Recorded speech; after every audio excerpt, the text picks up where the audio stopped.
How to block internet access for specific application in Windows 11. Hello everyone, welcome back to our channel and today we are back again with a new video. So without any delay, let's get into it. For that, first you need to select the application for which you want to block the internet access.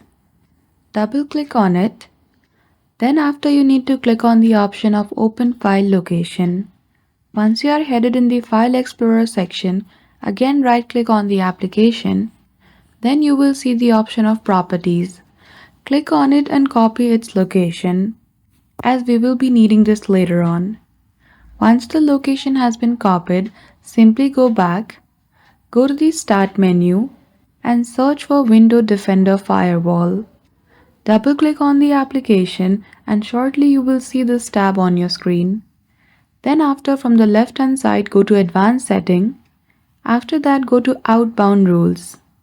Then again go to New Rule.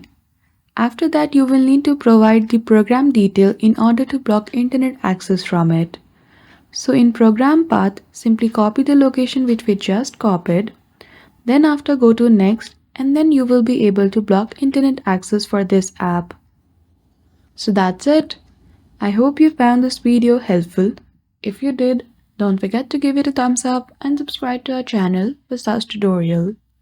Thank you for watching till the end.